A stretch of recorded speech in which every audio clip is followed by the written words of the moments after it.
O token é um artifício seguro, né? Ele é não fundível. E aí, que valor ele vai ter? O valor que eu preenchê-lo.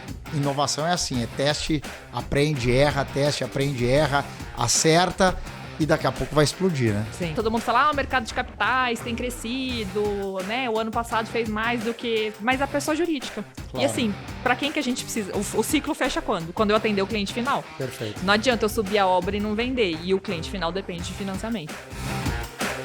Virando a Chave, o podcast que impulsiona a comunidade de corretores. Fala pessoal, sejam bem-vindos a mais um episódio do nosso podcast Virando a Chave, um programa pensado e estruturado para você, corretor, corretora de imóveis, com o objetivo de trazer conhecimento, informação e muita discussão interessante, temas super relevantes para fazer o seu dia a dia ainda mais interessante, mais produtivo, mais eficiente, para que você possa realizar o sonho de tantos clientes e tantas clientes brasileiras aí que estão buscando o seu primeiro imóvel. E hoje uma visita a um tema super diferente, super inovador também. O podcast Virando a Chave também traz temas inovadores. Isadora Moraes, seja bem-vinda. Obrigado por estar com a gente aqui hoje. Obrigada, Thiago. Um prazer estar com vocês, trazendo esse assunto aí tão inovador, né? Que gera dúvida em tantas pessoas. Eu espero despertar o interesse e a motivação, né, de todo o público aí em conhecer mais sobre a tokenização. E a história da Isadora é super legal. Já há muito tempo de Caixa Econômica Federal, trabalhou bastante em alguns projetos aqui na região de Campinas. A gente hoje está aqui em Campinas e agora a gente vem falar de um tema completamente diferente, se chama tokenização de imóveis. Para começar a esquentar, porque é um tema super complexo, a gente falava aqui no offline, que é difícil até de entender, explica o conceito básico para o pessoal, para o corretor que está nos ouvindo. O que é a tokenização e quais são as vantagens desse novo artifício que começa a aparecer no mercado? Não, vamos lá. Então, só para contar um pouquinho desse meu background, né? Realmente, eu vim do crédito, então o movimento, o corretor que estiver ouvindo e falando, meu Deus, eu não sei como isso se construirá na minha vida, eu estou passando por esse movimento agora, porque eu fiquei 23 anos na Caixa, atuando com repasse à pessoa física, Minha Casa Minha Vida, né? E nisso me especializei e saí recentemente para tentar construir novos caminhos, né? Transformar com o meu conhecimento outras questões. E hoje, além de outras atividades, eu estou também atuando à frente de uma empresa que trabalha com tokenização imobiliária. Então, queria também trazer essa questão aí para a gente se alinhar e se conectar nessa descoberta, né, de um mundo novo. Então, antes de falar da tokenização imobiliária, acho que é importante a gente falar um pouco da tokenização. A gente está passando por um momento que a gente chama de reset digital. A gente teve lá nos anos 2000, final dos anos 90, o início da internet, e ela transformou a forma como a gente buscava informação, né, que a gente chama de Web 1. Então, o Google, a gente começou a buscar informação de uma forma muito mais fácil, muito mais rápida. Depois, com a Web 2, a gente começou a trabalhar com plataformas. Então, hoje, né, a gente tem as grandes plataformas, então a gente consegue comprar comida diretamente pela internet, a gente consegue buscar, né, pedir um transporte pela internet. Então, a gente, na Web 2, a gente transformou a nossa relação com o consumo. Só que a grande riqueza do mundo, os imóveis, os carros, eles não estão plugados na internet. Então, a operação que a gente faz de imóveis, a gente faz as mesmas coisas, eu brinco, né? Que a gente usa o sistema financeiro de habitação faz 60 anos, e o sistema cartorário, da forma que existe hoje, fazendo minutas, escrituras, há mais de 150 anos. Então, a gente faz as mesmas coisas no mercado imobiliário há muitos anos, né? E eu sinto, e eu tenho sentido isso, e até meu movimento de carreira está mostrando isso. Eu imagino que nos próximos 5 anos, isso vai se transformar de uma forma muito rápida, né? Então, a gente precisa estar conectado a isso, a inteligência artificial. Então, hoje a gente está inaugurando, né? A gente está vivendo por esse momento de mudança da internet. A gente vai passar para a Web 3. Dentro da Web 3, um dos pilares da Web 3 é o blockchain, que é uma arquitetura tecnológica. O grande diferencial dessa arquitetura é que ele passa a controlar os dados de forma descentralizada. Então, hoje, se você faz um financiamento com um cliente faz um financiamento com uma instituição financeira, por mais que exista um contrato legal, que ele vá a cartório, tudo, ele depende de fidúcia. eu, cliente, dependo do sistema dessa instituição financeira para controlar a taxa de juros, prazos, que o lançamento que está na minha conta está equivalente à amortização. Então, obviamente, essas empresas têm segurança e são reguladas, mas eu não consigo fazer operações se eu não tiver essa confiança. Então, se, por exemplo, eu for uma loja e eu falar, não vou fazer lá, não vou parcelar meu crédito aqui porque eu desconfio, não achei legal, vi um cliente insatisfeito, ou essa loja apareceu do nada, eu não vou fazer a conta. O blockchain, ele tem uma arquitetura que a gente chama de descentralizada, né? Então, ele vai nos levar para o movimento de descentralização financeira. Então, o que acontece com isso? Ele pega o dado e aí ele replica em vários nodos, você não depende mais da relação entre as partes. Sim. Então, ele permite, como a gente vê mais, de uma forma mais pulverizada hoje com as criptomoedas, por exemplo, que A e B, embora não se conheçam e não tenham que validar tanto a sua confiança, eles estão trocando, porque o sistema em si, ele é muito válido. Então, o blockchain, ele vem tipo, sedimentar a Web3 e os imóveis estão fora disso até o momento, né? A gente brinca que os imóveis estão... A gente transaciona os bens mais valiosos do mundo, né? A gente tem no mundo em imóveis mais de 370 trilhões de dólares, só que o movimento de real estate é de 13 trilhões, então veja o quanto a gente não movimenta de toda que é a riqueza, né? O potencial que a gente tem a partir do momento que a gente pegar simplesmente esse imóvel e plugar ele na internet. Sim. E é isso que vai acontecer com a tokenização imobiliária. Ela tem basicamente essa função. Então, feita essa introdução aí, a gente fala, o advogado que constrói toda a nossa defesa jurídica, né? Que constrói o produto também, a gente fala que a tokenização é um produto basicamente jurídico. Eu nunca vi uma discussão de um produto, geralmente o jurídico vem ao lado, né? Pode fazer isso? Qual o risco? E a tokenização não, ela é eminentemente jurídica, ela é primariamente jurídica. Então ele fala que o token é uma caixa vazia digital, não consegui outro termo que seja melhor representativo. Então assim, o token é um artifício seguro, né? Ele é não fundível. E aí que valor ele vai ter? O valor que eu preenchê-lo. Então se eu preencher um token com uma propriedade intelectual de uma música, ele vai ter o valor daquela propriedade intelectual. Se eu preencher ele com uma fração com um imóvel, ele vai ter o valor daquele imóvel e ele pode ser fracionado até 9 casas digitais. Então, para. Agora, senão a gente começa a enlouquecer essa turma toda e a gente começa a ir para outro universo. Acho que você fez uma perfeita introdução de uma associação muito legal da tokenização com criptomoeda, que é muito, muito vinculada à blockchain. E que criptomoeda já está muito mais no dia a dia da população, a população já consegue entender um pouco mais sobre isso. Antes de passar para fração e tokenização, eu queria trazer uma parte legal, porque muitas das dúvidas de todo mundo que a gente conversa, eu troco muita ideia sobre esse futuro do mercado de crédito imobiliário, e quando traz o tema de token mas isso não é legal. Como é que vocês lá, e trazendo já o nome da empresa, NetSpace, que está sendo um pouco protagonista dessas discussões, qual é a tese jurídica por trás disso? Então, vamos lá. Então, como eu falei, a gente tem um advogado que é um dos founders, e ele também é um advogado tecnológico, porque ele também programa, então isso faz a junção e facilitou muito. Nós já fizemos 76 operações, então isso demonstra que é viável. E a nossa tese é de que dentro do Código Civil brasileiro, porque dentro do direito privado, você pode fazer tudo que não esteja proibido, né? Tudo que você tem essa liberdade, diferente do direito público, que você só pode fazer o que está previsto. Então, a partir disso, mesmo o Código Civil não ainda regulamentando as relações de tokenizadas, e a gente imagina que isso vai acontecer, a gente entende, construiu formas jurídicas através de 2 instrumentos, permuta e alienação fiduciária, que a gente pode continuar fazendo isso, e a gente tem até pareceres cartorários do Rio Grande do Sul, do Rio de Janeiro, que estão regulamentando como que o cartório vai interpretar isso. Legal. É uma pauta muito relevante para o Banco Central, então até comentei com você, nós teremos um evento na próxima semana, o Banco Central vai participar.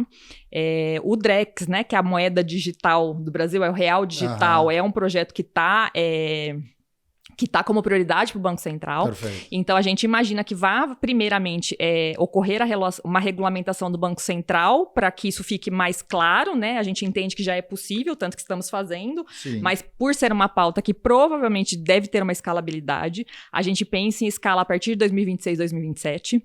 Então, veja que, assim, acho que é importante falar, olha, eu tenho que acompanhar isso, porque tá chegando. Deve acontecer nos próximos anos. A gente fala, né, o Andreas, que é um dos founders também lá, a gente fala muito dessa questão da disrupção, que ela acontece gradualmente e depois ela acontece rapidamente, do nada, explode, né? exatamente. Ela explode. Então, a gente fala que quem está no mercado e quem quer se aproveitar desse momento, desse reset, né, dessa grande disrupção, ele precisa entrar quando as coisas não... Eles brincam que a gente tem que fazer as coisas... Qual que é o melhor momento de você fazer uma inovação? Quando ela não é impossível de ser feita. Perfeito. Então, assim, ela vai ser muito difícil, mas ela não é impossível. Então, a gente vai ser feito.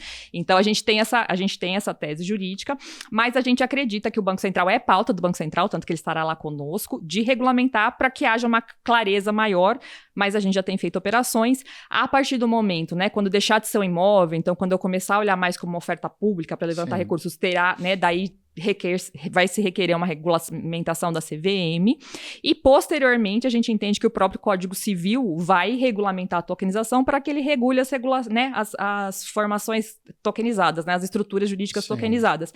Porque um grande ganho da tokenização é a gente poder ampliar as formas como a gente faz tipos de negócios, né? Sim. Então, imagina, você vende para um investidor. Hoje, você vende um imóvel para o investidor. Se o investidor só tem aquele imóvel na carteira dele, o imóvel de investimento, a poupança dele, se aquele imóvel tiver uma latência, qualquer coisa aconteça, ele fica com despesa e sem receita, né? Perfeito. Agora, se ele pegar o mesmo valor e comprar frações ideais de 5 imóveis, 20% de 5 imóveis, esse risco dele está diluído. Ao mesmo tempo, a atração de investimentos internacionais. Hoje, existe interesse do exterior em relação ao mercado imobiliário. Eu, na Caixa, muitos anos atrás, atendia chineses. Só que a nossa regulamentação ela é muito densa, né? É difícil. Aí tem as regulamentações municipais, aí interpretações de cartório. Então, essas questões elas acabam dificultando a atração de investimentos internacionais. E a gente entende que isso poderia ser um grande braço para funding, para alternativas de funding, pensando em créditos de financiamento, né? Você trouxe aqui, quando a gente falou agora rapidamente de instrumento legal e bacana, que você falou um pouco de direito privado, mas você trouxe dois termos muito familiares para toda a turma que está nos ouvindo, que é uma permuta. Então, você pode utilizar de ferramentas de garantia, só para ver se é isso mesmo, que é a permuta e a alienação fiduciária, que dão um subsídio ainda legal para esse tipo de tokenização, isso, né? Então, quer dizer que tem uma garantia real por trás daquele processo de tokenização. Então, isso quer dizer que tem um lastro. Trazendo para o básico aqui. Isso. Trazendo para o básico aqui, tem um lastro, mesmo você tá operando ou fazendo o seu movimento financeiro através de um blockchain, de um instrumento digital, você tem um lastro físico por trás que subsidia todo esse movimento, é isso? Isso, a NetSpaces, ela parte do princípio que ela quer agregar essa tecnologia e essas possibilidades a partir de um mercado e um ecossistema que ela já considera. Então, ela não quer desconsiderar o corretor, ela não quer desconsiderar a legalidade da matrícula, né? Então, ela desenvolveu essa tese, essa forma de tokenização que se chama propriedade digital. Uhum. E aí, a gente tem duas formas de fazer a propriedade digital hoje. Através de permuta, em que você... E aí, o que é importante? O token fica constando na matrícula. A gente vai a cartório e aquele token passa a constar na matrícula. Legal. E aí essa matrícula fica impossível de ser movimentada sem que haja destokenização. Então, você tem aquela garantia, né? Partiu-se do princípio que isso é muito importante para o brasileiro, né? Eu vejo até quando a gente vende imóvel na planta, né? O cliente vai lá e fala, cadê minha matrícula? Mesmo sabendo que a matrícula da fração ideal, aquilo é muito importante. Super. Então, a gente manteve isso e manteve o respeito à cadeia. A gente quer fazer alianças, né? Incluir as cadeias e não excluir, né? Sim. Então, a gente tem esse momento de permuta, que você registra uma permuta no imóvel e aí o seu imóvel fica custodiado por um agente custodiante. Uhum. E a gente tem para imóveis que estão nascendo digitais, que a gente fala que vai acontecer isso, imóveis nascendo nato digitais. Então, a gente tem algumas experiências já com incorporadoras, é muito mais fácil, porque você não tem que fazer diligência, né? O imóvel está limpo. Para esses imóveis que nascem digitais já, a gente tem feito um instrumento de alienação fiduciária, que também é conhecido de todos nós. Então, por isso que a gente defende, que a gente entende que dentro do direito existente hoje, o direito vigente, é possível fazer operações dentro de tokenização imobiliária. Obviamente, a gente entende que, né, a gente tem sentido cada dia mais o interesse de organismos do mercado formal, então a gente tem a gente tem parcerias aí com grandes companhias do mercado de crédito. Eu estou na NetSpaces para viabilizar, destravar essa chave do crédito, que a gente entende que isso vai ser uma grande disrupção, né? Isso vai gerar escala, porque eu falo, a dor de qualquer mercado é o dinheiro, né? É o crédito. Sem dúvida. É isso então, aí. assim, se eu resolver funding, se eu resolver financiamento, isso aí com certeza vai gerar a escalabilidade que a gente requer, né? E com isso deve vir a regulamentação também. Total, que legal. Bom, a gente falou um pouco sobre o que a gente já falou um pouco que em teoria ainda tem uma oportunidade de regulamentação futura, mas por enquanto tem uma tese jurídica positiva que permite. E você trouxe aqui que vocês já fizeram 78 operações. Conta um pouco, dá um exemplo real dessas operações, até para ilustrar para todo mundo que está nos ouvindo. A gente falava aqui offline um pouco sobre uma operação comercial de lojas ou uma operação de uma fração de um espaço, e aí a gente já entra um pouco como isso pode ser fracionado. Então, explica um pouco dessas operações que já aconteceram através da NetSpaces para todo mundo que está nos ouvindo entender como isso funciona. Não, vamos lá. Eu acho que essa é a parte mais divertida, bacana, porque ela tangibiliza o alcance e a transformação que isso vai gerar, né? Como eu falei, a gente faz a mesma coisa há 60 anos no mercado, Sistema Financeiro de Habitação, nasceu lá em 64, então a gente vive dependência de funding, FGTS, SBPE, basicamente, né? E de que o cliente tem acesso a esse crédito. Então ele precisa ter a idade adequada, ele não pode ter restrição, ele tem que ter uma renda mais formal, e isso impede que muitas pessoas acessem o mercado, né? Eu até brinco, a gente sempre fala em nossos discursos dos 6 milhões de déficit habitacional, mas em regra a gente não atende as pessoas que estão lá, a gente atende novos entrantes, pessoas, né, que se separaram, casaram, ficaram adultos, mas que estão no mercado que é preponderantemente atendido. Então a gente precisa, para a gente ampliar nosso alcance e aumentar os nossos 10% do PIB lá, que é quanto a gente faz de crédito em relação ao PIB, a gente precisa de formas novas, e eu acredito que a tokenização, ela vem para isso, principalmente por essa questão da descentralização e da facilidade em que eu não tenho, né, que confiar, né? Como o elemento é mais rápido a transação, a minha garantia é mais segura, os contratos são auto-executáveis, né? Os contratos são regulados por smart contracts, que eles são auto-executáveis, então toda essa segurança que ele traz, ele vai permitir que a gente atenda pessoas que a gente não atende, e o corretor vai conseguir vender para pessoas que hoje ele não vende. Então eu acho que isso, né, falando aí do core de vocês, eu acho que é essa a mensagem que eu teria que deixar. Então, tem um case super bacana lá do Rio Grande do Sul, em que uma pessoa fazia serviços domésticos, tinha uma renda absolutamente informal e de idade já, tinha 80 anos. Então, ela não conseguiria, com certeza, pegar um financiamento. Ela tinha um recurso, a poupança da vida lá, R$140 mil, que ela queria comprar um imóvel para a neta, para já deixar para a neta ali, né? Acho que morar com a neta e deixar com a neta. Ela fez uma transação, pagou 140 mil, isso quitou, né? Ela ficou com a fração ideal, né? De 40% do imóvel, não me recordo exatamente o percentual. Desculpa te interromper. Claro. O imóvel foi subido antes para token, é isso? Isso, era um imóvel já da carteira da NetSpaces, então já ele já era tokenizado. Legal. A gente já tinha um imóvel que já tinha se tokenizado, e aí a gente faz por aqueles instrumentos que eu fiz, e esse imóvel foi vendido para ela, ele estava dentro da carteira. Numa imobiliária ou em algum espaço? A gente tem uma própria carteira. No marketplace. Isso, a gente tem o nosso marketplace. Legal. E aí ela comprou esse imóvel, e com isso ela passou a ter esses direitos adquiridos, né, sobre esse imóvel, e a neta vai pagar aluguel, mas não sobre 100% do imóvel, sobre o percentual restante. Que legal. Aí o que a gente pensa assim, hoje em dia muitas pessoas que não conseguem acessar a compra de um imóvel, elas acabam gastando com outras coisas, porque, né, por exemplo, se eu guardar R$1.000 por mês, eu não vou conseguir comprar um imóvel daqui 3 anos. Agora, se eu te falar que você pode comprar R$1.000 do seu imóvel através do token, você vai passar a talvez considerar isso, né? Então, a gente também fez venda parcelada, então a pessoa parcelou junto com o vendedor, e aí isso ela vai, né, adquirindo os tokens conforme essa transação. E aí, nesse caso, só para pegar o exemplo, então ele vendeu o imóvel parcelado para uma outra pessoa. Isso. E aí essa pessoa deve ter algum tipo de taxa, tem algum tipo de taxa nessa tokenização ou não?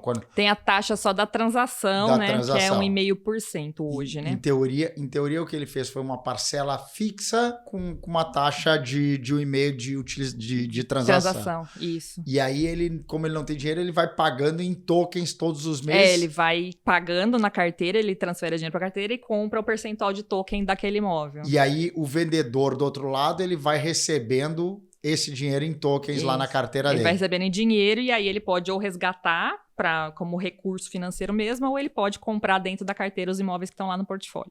Um outro exemplo com incorporadora, a gente tem algumas experiências com incorporadoras já. Semana passada a gente vendeu a primeira sala comercial tokenizada, mas a gente vendeu frações ideais do rooftop, que vai ser a área comercial. E aí a gente vendeu frações a partir de 2%. Quem define o percentual e o valor do token é o mercado, mas também o vendedor. Na carteira ele consegue colocar. E aí, pensando nessa hipótese aí de uma venda comercial, o proprietário vai receber através da carteira dele o aluguel proporcional ao percentual dele. Então, a gente está até por experimento, porque a gente está muito experimentando para provar para o mercado que é possível, né? Sim. A gente tem um imóvel que tem 9 mil proprietários. E aí elas recebem percentualmente ou proporcionalmente o aluguel correspondente. Obviamente foi feita uma questão só para ter essa questão empírica, né? Mas a gente tem um imóvel que tem 9 mil proprietários. Calma, dá bug aqui na cabeça. Nós estamos falando que tem um imóvel, vamos lá, você tem um imóvel que possivelmente está alugado. Isso. É isso. Ele está alugado, enfim, numa imobiliária ou está alugado diretamente com o proprietário. E esse imóvel foi tokenizado. Esse token foi vendido para 9 mil pessoas percentuais na verdade, deles. nesse caso foi até doação, se eu não me engano, mas foi a título de experimento mesmo, né? Perfeito. Uma parceria. Mas então, foi uma parceria de 9 mil pessoas que estão lá. Com uma instituição, e aí 9 mil dessas pessoas, né? 9 mil pessoas que fazem parte dessa instituição ganharam esse percentual, fração do token, como ele pode até 9, a tecnologia permite até 9 casas depois da vírgula. Então, o que a Netspace tem feito é muito fazer esses testes para provar, o mercado é possível. E agora a gente chegou no momento de fazer experimentos com crédito, estamos com parcerias e desenvolvendo pilotos, e a gente entende que isso realmente é que vai destravar o mercado, né? Valor vai fazer, tremendo. Né? Tremendo. Em relação a funding, legal, né? gente. Inúmeras questões. Agora, assim, vou fazer uma pergunta até difícil talvez de responder, e talvez a gente nem saiba a resposta ainda. Como o corretor entra nessa história? Porque se ele está no marketplace, como é que o corretor consegue participar junto com a Netspace ou com o proprietário? Onde é que você acha que o corretor vai ser um agente ou um ator importante nesse processo? Como eu disse, né? A Netspaces, ela quer considerar todo o mercado já existente. Ela não quer, de forma nenhuma, excluir, até porque, né, o papel. Então, eu entendo que o corretor vai ser plugado, né? O que a gente pensa é que tudo vai ser plugado numa eventual carteira digital, né? Obviamente terão outras empresas e tudo mais. Então, assim, que você pague sua luz dali, seu tributo dali, que o corretor transacione ali e receba percentualmente. A corretagem vai ser também distribuída ali, que é o que aconteceu com o caso da incorporadora e com os outros casos, né? O próprio smart contract já vai prever quanto que o corretor deve. Então, assim, até tem essa parte de segurança para o corretor, né? Porque no mercado de terceiros é uma complicação, né? Você tem que acompanhar, gera uma insegurança, né? Sim, sem dúvida. A gente vê casos de não recebimento, a partir do momento que está regulado por um smart contract, a sua possibilidade de receita é maior. Sim. Então, eu acho que a gente tem que deixar essa mensagem, né? Não temer o novo, porque o novo, ele muito mais abre espaços e formata possibilidades de negócio nunca existentes do que restringe, né? Sim. Eu acho que só vai restringir para quem fala, não quero, né? A gente tem que atravessar o mercado imobiliário como um todo, né? Acho que a gente tem que atravessar esse portal, né? A gente vai ter que falar de industrialização da construção, a gente vai ter que falar de inteligência artificial, a gente vai ter que falar de blockchain, então assim... Já são realidades, né? Acho que já está aí, a gente já tem que se beneficiar disso. Exatamente, isso que você tá trazendo, né? A gente tem que atravessar esse caminho, né, e entender que o novo é inevitável, então por que não me beneficiar disso, né? Total. Quando você traça, e aí entrando um pouco bem no seu core de conhecimento, o crédito imobiliário, você acha que vai ter alguma mudança substancial com essa parte de blockchain para o crédito imobiliário? Porque o brasileiro, ele depende dos fundings. Seja do funding poupança, seja do funding FGTS. O que vocês estão trazendo aqui é uma nova alternativa de funding que talvez é financiado através das próprias pessoas físicas. Sim. Você tem algum case já fora do Brasil, ou que vocês já viram, que serve de embasamento para a tese da NetSpaces? Tem países que existem, né? A tokenização está mais avançada, Luxemburgo, Suécia, União Europeia e Emirados Árabes. Até aconteceu faz um mês, mais ou menos, o nosso modelo jurídico foi adotado, né? Não que tenham copiado, mas o mesmo modelo que a gente defende foi adotado por Dubai. Que legal. Então, a gente imagina que isso vai acontecer. Eles também consideraram a matrícula e colocaram, né? Matricularam o token, que a gente chama. A gente tem experiências, assim, até a nossa experiência que a gente fez em Santarém, que é um projeto que está mais, né, uma incorporadora que está mais avançada conosco, o imóvel foi submetido a um CRI depois. Sim. E a securitizadora aceitou. Que legal. O token, né? Ela aceitou. E aí, até quando eu entrevistei esse incorporador, porque esse movimento aconteceu antes de eu ter entrado. Sim. E aí, para mim, a securitizadora teria qual vantagem, né? Que eu acho que é uma vantagem clara, a questão de segurança e rastreabilidade. Porque hoje, mesmo para você securitizar recebíveis, é uma coisa muito complexa, né? São 90 dias de diligência, uma coisa muito pulverizada, dependendo de uma série de áreas, né? E sujeitos a erros, né? A erros humanos, né? Não tem como falar. E aí eu achei que esse seria o atrativo para a securitizadora de aceitar. E aí o incorporador me disse que não foi. Foi que ele convenceu-os da exponenciabilidade de você vender frações. Porque ele falou, você acha que é mais fácil eu vender 100% do meu rooftop, que custa 5 milhões de reais, ou eu vender 2% de fração para várias pessoas? Perfeito. Então, essa possibilidade de pulverizar a venda e, com isso, gerar o retorno para os recebíveis de uma forma mais segura e rápida, foi o que convenceu a securitizadora. Então, eu acho que isso já é um super sinal das possibilidades de funding, até de pessoa física. A gente fez reunião já com fundos internacionais, né? A gente não fez uma operação, mas a gente fez. Então, assim, a gente tá... Tem um olhar. A gente está sendo consultado com fundos internacionais, family offices. Então, eu acho que isso pode acontecer realmente, né? Porque hoje existe, mas não para pessoa física. Sim. Eu sempre falo, né? Todo mundo fala, o mercado de capitais tem crescido, né? O ano passado fez mais do que... Mas a pessoa jurídica. Claro. E assim... Para quem que a gente precisa? O ciclo fecha quando? Quando eu atender o cliente final. Perfeito. Não adianta eu subir a obra e não vender. E o cliente final depende de financiamento. Então, eu acredito que vai haver esse destravamento por a questão de segurança, por atender pessoas, às vezes, que eu não conseguiria pelo crédito normal, e por essa questão de funding também. Então, eu acho que isso vai acontecer. Eu acho que vai ter um salto gigante na questão de alternativas e de possibilidades de financiamento, e isso é uma coisa incrível, porque a gente fica nessa discussão de poupança, fundo de garantia, faz mil anos. E vem um pouco na linha do que a gente tem visto dos CRIs, né? A securitização apareceram de uma forma mais forte, acho que uns 4, 5 anos atrás, e ele tem sido recorrente como uma alternativa de funding para as incorporadoras. Sim. Então, talvez tenha aí uma jogada importante foi um movimento que aconteceu 4, 5 anos atrás que destravou um determinado valor. O que vocês estão dizendo talvez tenha um novo valor escondido aqui dentro da alavancar os recebíveis através de frações de pessoas físicas. E isso é um ponto super legal, super disruptivo, né? E a partir do momento que a gente conseguir alternativas de funding até para o apoio à produção, a gente consegue liberar o crédito tradicional também para as pessoas físicas. Então, mesmo que eu não atenda diretamente, eu estou beneficiando. Legal. Porque eu estou dando um outro lastro para não ter essa disputa, né? E você estava falando aqui, a gente conversou antes também, sobre tokenização em outros segmentos, em outras categorias de forma. Você tem algum case para dividir com a gente? Cases só teóricos, né? Mas, assim, a propriedade intelectual eu acho que é uma grande questão. Porque hoje, por exemplo, você tem uma música, aí fica aquela dificuldade do controle da música cada vez que toca. ECAD, o famoso ECAD. E você não consegue gerar mercado secundário disso, né? Sim. A partir do momento que eu preencher um token com os direitos intelectuais autorais de uma música, de uma obra de arte, eu consigo ter a rastreabilidade e realmente garantir esse recebimento de uma forma muito mais segura. E também eu posso gerar um mercado secundário. Eu posso vender meus direitos autorais. Então, assim, a gente imagina que N coisas podem acontecer, né? Em relação a carros, tudo que é a grande riqueza, né? Que legal. O pessoal brinca lá que tudo que tá no imposto de renda não tá conectado na internet. E é verdade, né? Não deixa Pega de o ser. imposto de renda, as pessoas têm um super patrimônio, nada dali tá conectado na internet. Então a Web3 ela vem para isso, né? E a tokenização acompanha, que é pegar um imóvel e colocar na tomada. E trazer, exatamente. Colocar na tomada da rede, né? Vamos dizer assim, né? Colocar na rede, plugar na rede, e isso gera uma mudança absolutamente Que legal. transformacional, né? Para todos nós.